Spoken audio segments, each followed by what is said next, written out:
Olá, eu estou saudando a todos em nome do soberano Criador dos céus e da terra, o Senhor Jesus Cristo. Hoje vamos dar início a uma exposição da minha tradução do livro de Atos, Atos dos Apóstolos. Como é de meu costume, eu vou ler um parágrafo e depois voltar e comentar algumas coisas dentro do parágrafo. Então, lendo o primeiro registro que preparei, ó Teófilo, tratou de todas as coisas que Jesus começou a fazer e a ensinar, até o dia em que ele foi levado de volta, depois de ter dado mandamento por meio de Espírito Santo aos apóstolos que ele tinha escolhido. Depois de seu padecimento, ele se apresentou a eles vivo, com muitas provas convincentes, aparecendo a eles durante 40 dias e falando das coisas concernentes ao reino de Deus. E estando com eles, ele ordenou-lhes que não saíssem de Jerusalém, mas esperassem a promessa do Pai. Abre aspas, que de mim ouvistes, a saber, João batizou com água, mas vocês serão batizados com o Espírito Santo daqui a não muitos dias. Antes de voltar ao primeiro verso, eu vou comentar esse negócio das aspas, na segunda metade do verso 4 e o verso 5 por inteiro. Seguinte, a gramática grega requer que o material, entre aspas, seja tratado como uma citação direta. É questão da gramática grega. Embora fique um pouco estranho em português. Fica estranho, mas é o jeito, é por isso que eu fiz. Ok, voltando ao primeiro verso. Lucas, capítulo 1 e verso 4, que é o Evangelho de Lucas, deixa claro que Teófilo era um homem específico. O nome significa quem ama a Deus, e eu gosto de pensar que os dois livros, tanto Lucas como Atos, se destinam a todos os que amam a Deus, inclusive a gente. Gosto de pensar assim.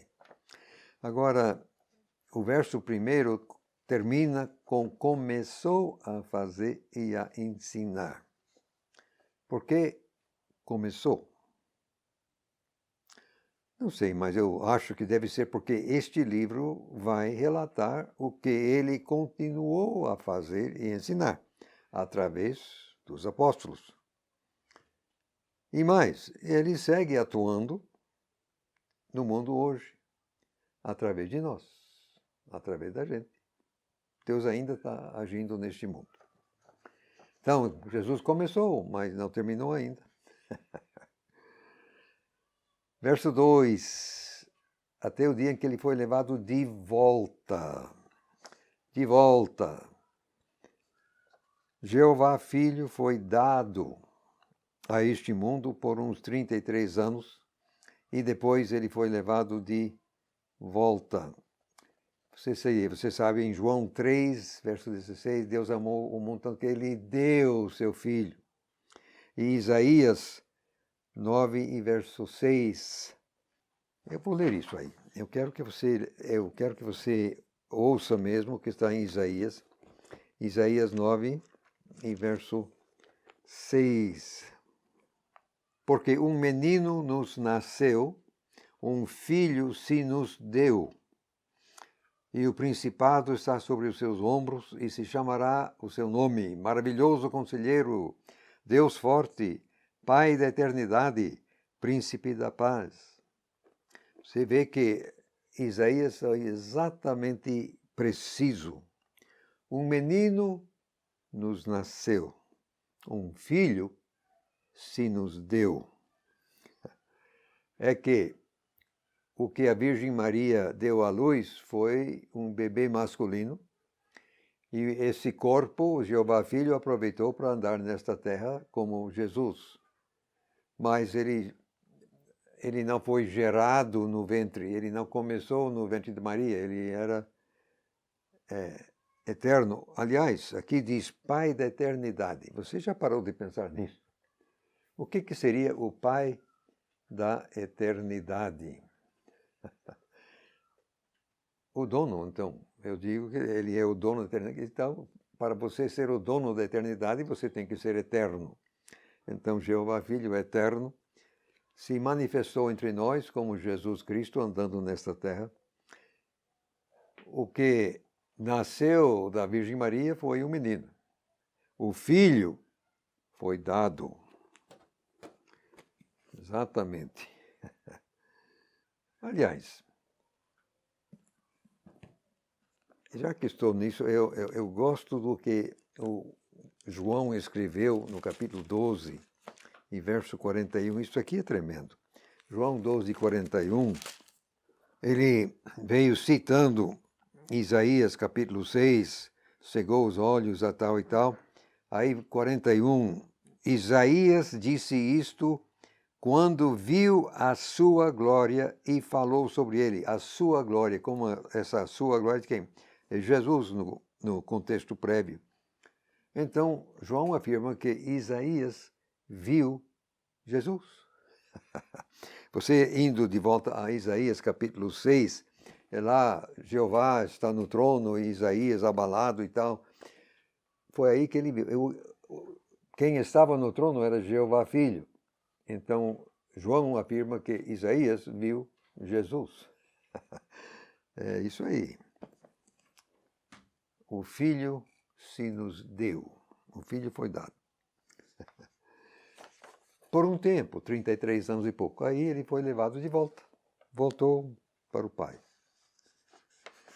Prosseguindo, ele diz que Jesus deu mandamento por meio de Espírito Santo. Quem já me ouviu sabe que quando não tem um artigo definido com Espírito Santo, eu entendo que devemos entender como um nome próprio.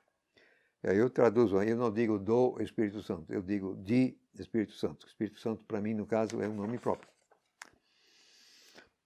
Só que, como é que nós vamos cumprir as ordens? Depois de ter mandamento. Nós temos várias ordens que tem para nós, quer dizer, em Mateus 28, a tal da grande comissão, Marcos 16, a comissão segundo ele, mas em Lucas 24, 46, você tem outra ordem. Em João capítulo 20, verso 21, Jesus dizendo assim, como o Pai me enviou, eu vos envio. Ora, gente, para que nós, hoje em dia, possamos cumprir essas ordens, esses mandamentos, precisamos, pode saber, da capacitação do Espírito Santo. Sem o Espírito Santo, a gente não vai conseguir muita coisa, não. Agora, havemos de entender aquilo que está aqui no verso 3, com toda e absoluta certeza. Se Jesus ficou aqui 40 dias, como está aqui, aparecendo a ele durante 40 dias. Aqui diz depois de seu padecimento e, portanto, fatalmente da sua ressurreição. O que Jesus fez durante esses 40 dias? Fatalmente ele não ficou parado. Ele estava interagindo o tempo todo com seus discípulos, mas nunca mais se apresentou ao povão. Ele só ficava lidando com os seus seguidores mais chegados. Diz aqui, falando das coisas concernentes ao reino de Deus. Como eu gostaria que essas coisas tivessem sido registradas. Como eu queria saber tudo que Jesus falou durante aqueles 40 dias. Mas não foi registrado, a gente não sabe. Mas que os apóstolos, então, receberam uma orientação pesada, podem saber que receberam. Só que a gente não tem como saber.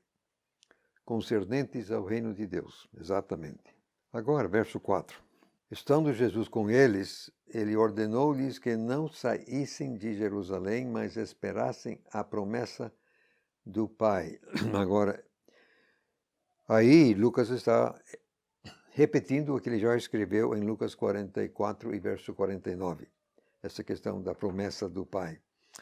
E nisso, Lucas estava se referindo a João 14, 16 e 14, 26. Lá no cenáculo, Jesus prometendo a vinda do capacitador, como eu chamo, o Consolador, como outros chamam, o Espírito Santo, enfim, que iriam capacitar, iria ensinar, orientar, enfim, essa promessa. Então, a promessa do Pai, com certeza. Porque você vê no capítulo 40 de João, capítulo 14, verso 31, Jesus diz que ele nada fazia sem que o Pai fizesse primeiro. Então, tudo começou com o Pai. Então, vem aqui a promessa do Pai. Exatamente, a promessa começou pelo Pai. Aí, como já expliquei, temos que colocar aspas. Aqui temos uma citação direta, Jesus falando. Que de mim ouvistes, a saber que Jesus já tinha falado isso antes, ele repete. João batizou com água, vocês serão batizados com o Espírito Santo daqui a não muitos dias. Exatamente. Esses muitos dias eram mais ou menos 8. Havia 8 dias entre a ascensão e o dia de Pentecostes. Então, de fato, Jesus, como ele disse em outro momento, eu não vou deixar vocês órfãos. De fato, Jesus não deixou eles órfãos. Ficaram sem ele e sem o Espírito Santo durante 8 dias só. Aí veio o Espírito Santo, aí tudo mudou. Serão batizados com o Espírito Santo daqui a não muitos dias. Exatamente. Então, podemos prosseguir. Versos 6 a 8. Pois então, estando juntos, eles lhe perguntaram, dizendo, Senhor, é neste tempo que vais restaurar o reino a Israel? Então ele disse-lhes, não é para vocês saber tempos ou épocas que o Pai reteve dentro de sua própria autoridade.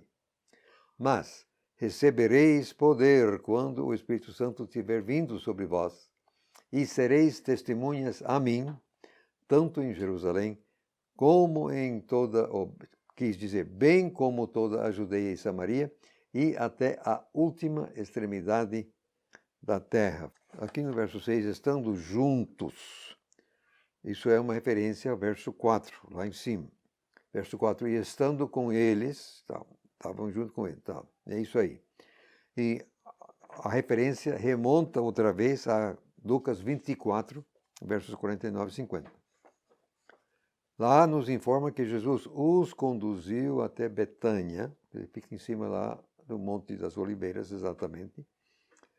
Obviamente, eles haviam se reunido na cidade. Quer dizer, após os primeiros 2 domingos, eles foram à Galileia, Jesus apareceu a eles lá várias vezes na Galileia, foi lá que Jesus falou o que está em Mateus 28, foi na Galileia aquilo. Mas fatalmente voltaram a Jerusalém a tempo da ascensão e depois, 8 dias mais tarde, o dia de Pentecostes, o Pentecoste, no caso. Não sei por que colocamos o S no fim. Uma certa partícula grega é utilizada tanto no verso 1 como no verso 6, o que torna os versos paralelos. Isso aí faz com que esses 2 versos, 1 e 6, são paralelos, gramaticalmente. Versos 1 a 5 se referem ao primeiro registro, exatamente o Evangelho de Lucas, ao passo que o verso 6 agora dá início ao registro que vai seguir, exatamente o livro de Atos. Agora, o coitado dos discípulos. Você sabe que eles sempre estavam esperando que Jesus inaugurasse o reino imediatamente. Até mesmo depois da morte, estavam lá no cenáculo no primeiro domingo, simplesmente abalados, arrasados, tudo acabado. E ainda eles estão com este problema. Na cabeça deles, na mente deles, Messias e o reino andavam de mão dadas. E Jesus era o Messias, claro, óbvio. E agora, vitorioso sobre a morte.